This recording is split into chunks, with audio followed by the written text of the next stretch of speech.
So we're back, and did you guess where our next destination was going to be?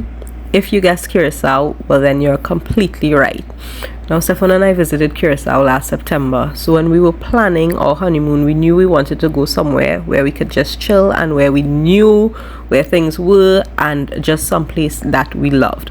So we went back, right? And I fully intend to go back again. Now last year we stayed at the Corridon Hotel. Again, this time we stayed at the Corridon Hotel. Now if you don't see why in this little clip here, well then what you thinking? But the staff, the food, the desserts, the drinks, their service, and how much they make you feel welcome is just exquisite.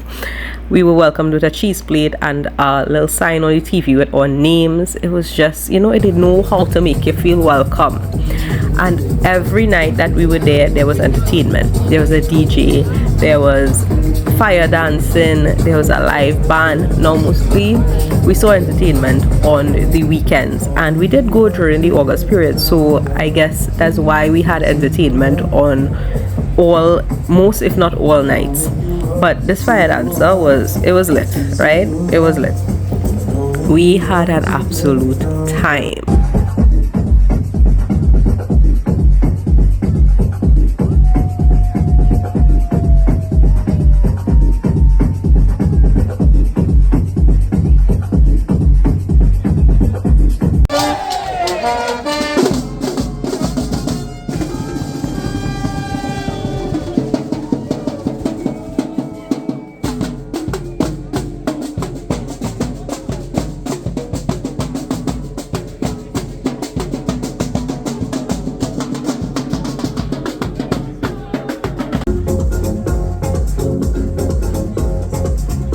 Now, even though we said we wanted to be chill, now we're not going to be sitting down in no hotel room. And like I said, we were there last September, so we did most of the attractions, but there were some places that we just did not visit. Now, the first place that we went, that I found on Google Maps, was to go see the windmills. Now, this was not like I thought it was going to be. I thought we were going to be up close and personal with the windmills, but we weren't. We were a good distance away from them, which was okay. We got a good view, but the trek to go in there, this was scary. We saw like animal remains in the center of the road. We were thought we were in some kind of desert. We wasn't seeing nothing, no form of civilization on this road. Okay, so yes, it was pretty. The pictures came out well, but listen, I was afraid for my life, right? Stefan was just watching me the whole time, like, where are we going? Where are we really going? Then we just ventured out to our main destination, which was the oh my god, what is the name of this park again?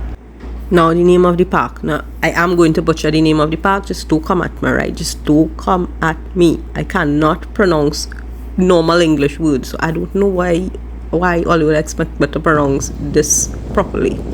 I don't know what language it is, but it's the Shete Boka National Park. Now, this park comprises of multiple viewpoints with different names and different areas. Now, it's a very, very big park, and Stefan and I had the great idea that we were able to walk around this park. Now, don't be me and Stefan, because you'll see later on in this video why, right?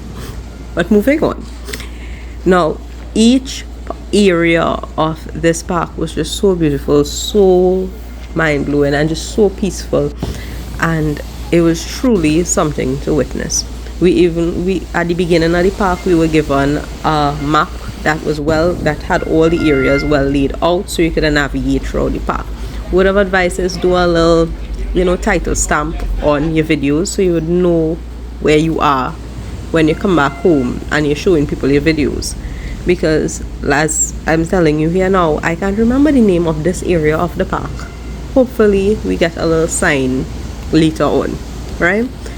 But we found a little cave and we went in, and it was dark, and I saw a lot of people shoes and slippers down here, so make sure your footwear is like you'll see it was, I didn't get it, but it was in a little corner. So apparently a lot of people's slippers burst down here, and it's very low, so you make sure and stoop to see. But it is totally worth going and getting that view. Now this is Stefan and I at the beginning of it, walking and being, yeah, we cool, but you will see at the coming down to the end of it, you will see why I advise you all to drive, right? Also, if you're wearing a hat, now this hat was the bane of my existence. The wind was so much and it kept flying off my head, so make sure you have a hat that can fit you and it's not big for you. And I'll be quiet now so you can just take in the views, listen to the waves.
So at this point, Steph and I was just tired and dehydrated from all that walking, and we decided to drive to the Boka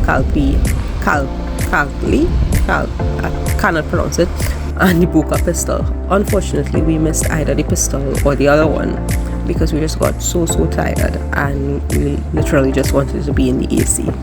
But I still highly recommend visiting.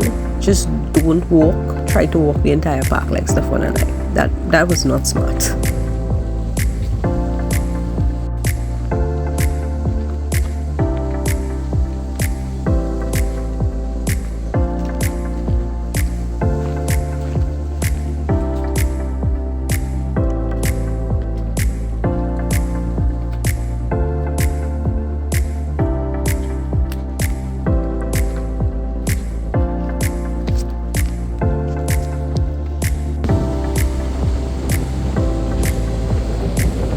Also, did I mention the hotel that we stayed at had a water slide? Now, Stefan is the biggest kid you'll ever find, so obviously he had to be on the slide, taking full advantage of all the resources here.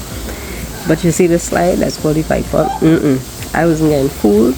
I swear to God, if I go on that thing, I may have a heart attack, because the drop that was there and the scream that Stefan let out was ridiculous.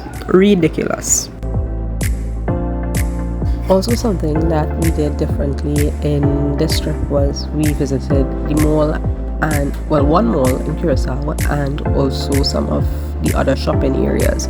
Now, this mall was small but absolutely beautiful. Like throughout the mall, you can see all these pretty paintings. It was very chill, very cool. They even had a Caribbean cinemas. We didn't really shop here or do anything much. What we did do was end up in the grocery to buy scuba gear. Now, I don't know, snorkeling gear. Who buys snorkeling gear in a grocery? I don't know, but Stefan and I, that's who.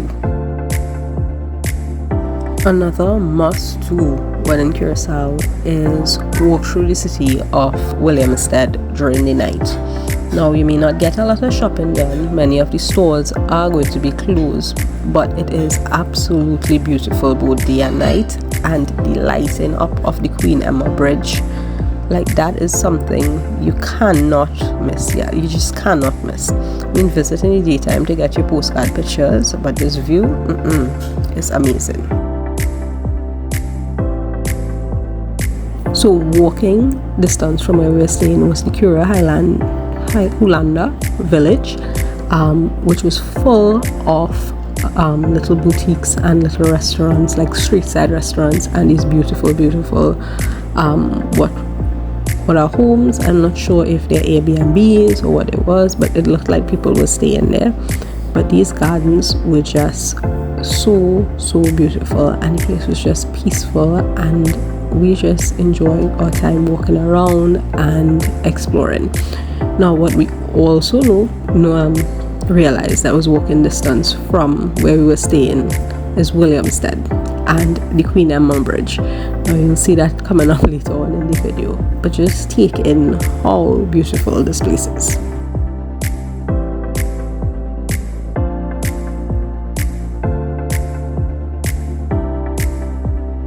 Like, honestly, I swear, everywhere in Curacao is just straight out from a storybook. I honestly call this my storybook country because I do feel like I'm walking around in a real life fairy tale when I'm here. And let me know if you think the same way or if you feel the same way watching this video.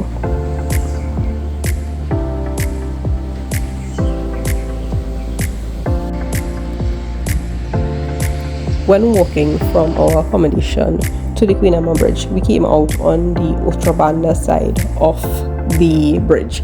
The other side is called Punda. Now, coming on this side, the last time we were here, we didn't really explore the Ostrich side. So this time we got to see the water taxi, which is operational for free, taking you from one side to the other of the bridge. And yeah, we saw a lot of people doing it. The people were very friendly. Like I said, we didn't use it this time, but we sat and took in some views and just enjoyed the atmosphere.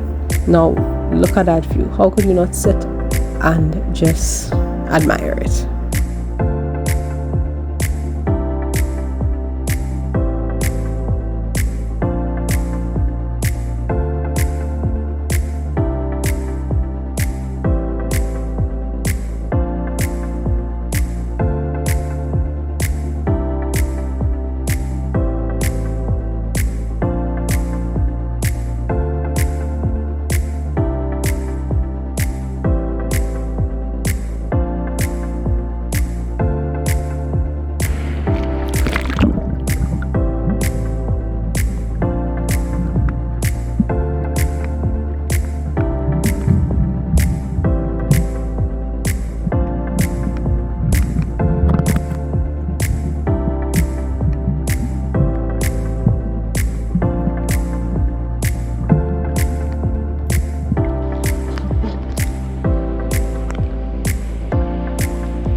So as I said in the beginning of the video, this trip was more to chill, and also we visited a lot of the places, like the main tourist attractions, on our first trip to Curacao. So I included some clips and snippets from our trip last year. Now I know these videos are not the best quality. This was before I ever thought about doing anything on YouTube, so this was just for my memories, and I said let me just share them with you because there's so much to do in Curacao. So the Dolphin Academy and Sea Aquarium is one of the first places that I knew I wanted to go for sure, because I wanted to do the dolphin encounter. But they had so much more than the dolphins. They had flamingos, they had stingrays, they had sharks, and at each point there were interactions, and the knowledge that you leave that place with is truly remarkable and truly worth it.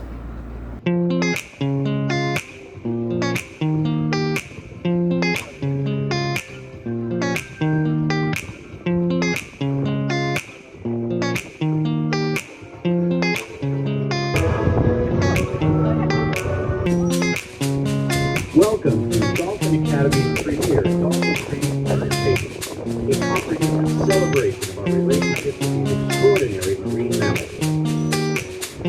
What defines a family? For those of us who live and work with these beautiful we love the Willemstad today, we both share the air. We are the world of one family.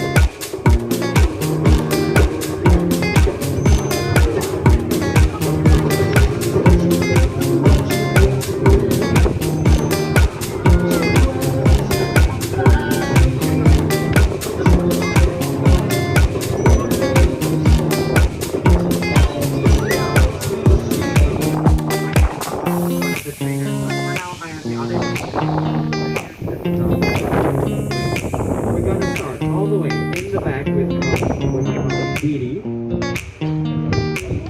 And she's training with one female dolphin called Shete.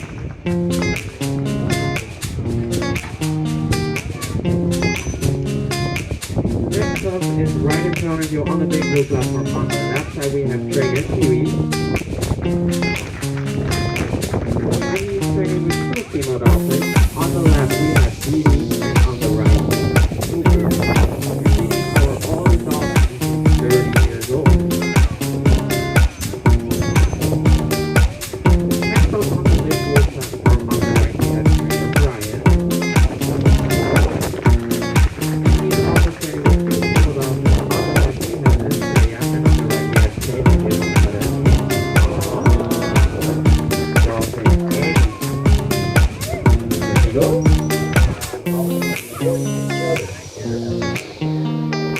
Other fishermen have accomplished more sciences and had those various behaviors. Watch now and see what we mean. Woo!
focus doen met eieren. En de struikvogels weten eieren.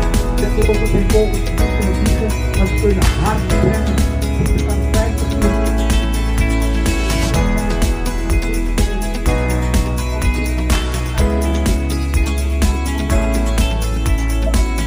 So if you haven't figured it out already, this was at the Ostrich farm in Curacao. Now this place, again, I was mind blown because I had never experienced anything like this. Oh, on top of that, I had never seen an ostrich until that day in real, right? So I was just fascinated. And again, we had a wonderful tour guide who spoke not one, not two, not three, but about 5 different languages. If it's only 5, because he could have just spoke everything. He was just rattling off all different type of languages, but he did. English was one of the main ones. So we got so much information again about the ostriches. Now again, this was last year. I cannot remember all the information, but at the point in time I was very knowledgeable about this ostrich farm and ostriches, okay? But this was also was such a good experience. It was a little bit far from where we were staying, but totally with the drive, totally with the trip, and the interactions were so worth it. Like, I can't even stress that. Stefan and I had so much fun.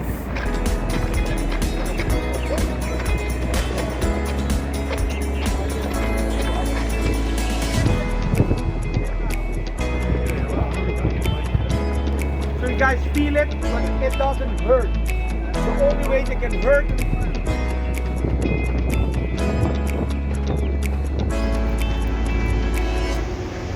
Now, if you're looking for a top-of-the-line place to go snorkeling, now, not top-of-the-line with facilities. I mean, the facilities were very beach vibe and very nice. But when I mean top-of-the-line, I mean top-of-the-line snorkeling. Tugboat Beach is the place to be. Now, there is an actual sunken, a shipwrecked tugboat further out. But at this point, I was too afraid to venture out to look for that because I didn't have a life jacket and sis wasn't trying to drown, okay? And Stefan wasn't about to leave me and go look for it on his own. But we did see a lot of different type of fish here. Unfortunately, my phone died while we were snorkeling, so that couldn't show you that. On our way to Tugboat Beach, however, we did find this fort, and I will include the name in writing on the screen because I cannot remember the name and I don't even think I can pronounce it. I know it starts with a B, but I cannot pronounce the name. But this was, let me tell you, again, everything in Curacao is like storybook. So just look at this and take it in, right? Just take it in.